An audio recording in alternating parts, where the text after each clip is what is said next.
Did anybody picture fish floating by Adam under a tree this morning when we were reading the first reading? So I know of a young man, he's a member of a family with whom I was once close,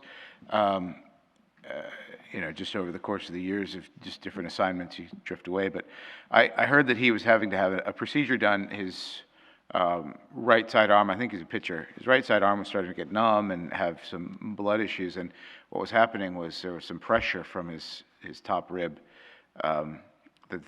They've done this for major league pitchers and quarterbacks and things before. They remove that rib to alleviate the pressure, and apparently everything's fine after that. But he had the bright idea of saving that rib and presenting it to the woman that he was going to ask to marry him.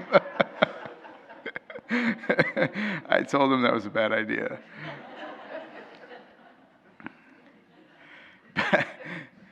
This progression through Genesis, through the creation accounts that we've been privileged to journey through this past week, it builds us up to the way that God becomes like us and the way that He envisions us to become like Him. And the way that happens is if you consider here, for example, the fathers talk about this a fair bit. Usually these readings and the comparison comes up around Good Friday when Jesus dies on the cross. But the Lord cast a deep sleep on the man. And while he was asleep, He took one of his ribs and closed up the place with flesh, because from it came the woman.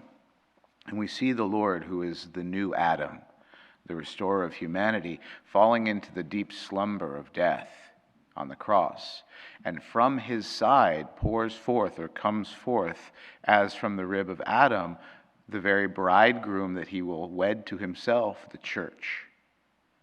And so we see that from the beginning, God is setting up, even before the fall, the Lord is, if not setting up in anticipation, at least using from the very beginning the primordial experiences and primordial moments of mankind.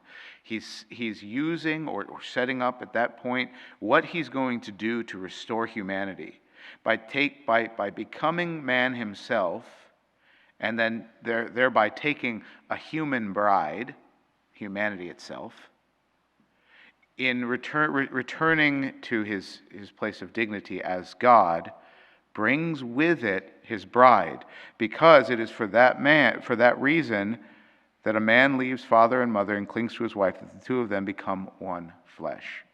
That in returning to the right hand of the Father, returning to the Father's house, the Lord brings with Him His bride, whom He has taken to Himself, humanity, in the person of the church.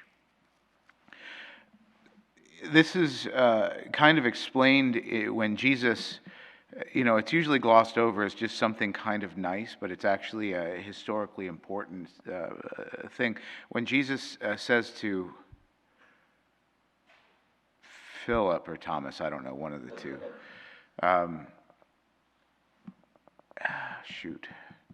How's it go? I was going to give you more context in this, but I can't remember how the dialogue exactly starts. But he says, I am going away to prepare a place for you. If I were not, I would not, I am going away, but I will come back for you. If I were not, would I tell you I am going away to prepare a place for you? And once I prepare a place for you, I will come back and take you to myself, so that wherever I am, there also you may be.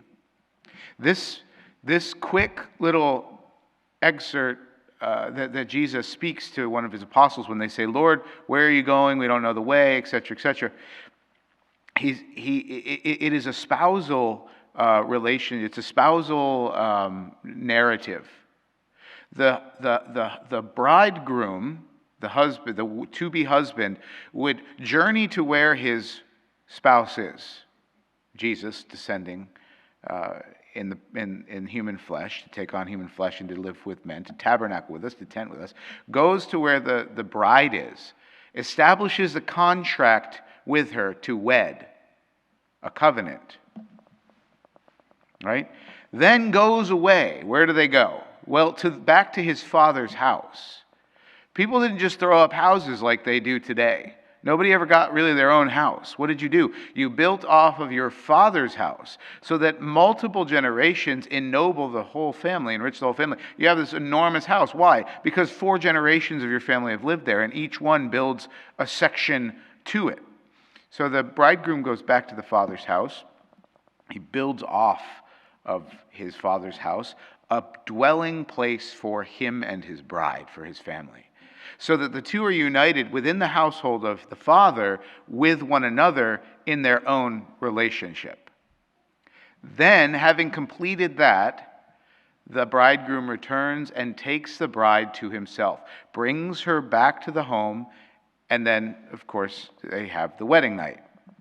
This is the second coming of Christ, where he will come back for us when he has prepared a place for us and take us to himself, lead us back to the Father's house through the mystery of the ascension, taking us to himself so that wherever he is, we also may be. That is why a man leaves his father and mother, clings to his wife, and the two of them become one flesh.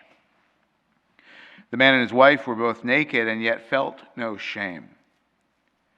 What causes shame? The only thing that really causes shame is a sense that we have failed, which is another way of saying sin. We'll probably save it for tomorrow because I alluded to it yesterday, but I'm not going to be saying the Mass tomorrow, so I won't be able to really talk on it. But I talked about how the intellect, the will, and the passions were all cursed and sort of disordered by the assault of the devil because he hates humanity. He's going to attack that of us that is like God. Well, he attacks the intellect of Eve. He confuses her, right? He attacks the intellect of Adam. He makes him cower and just give in to what he knew was wrong. And the result of that is a distortion of our corporeal, our physical selves and our passions. Our passions are now disordered. Remember, Adam and Eve were unashamed of their nakedness. Why? Because they didn't care. Everything was right. They didn't look at one another or treat one another as objects or as something to be used, which is the shameful activity. That's a shameful way of having a relationship with somebody, right? And now they're ashamed. And they're disordered. And all of these things are messed up.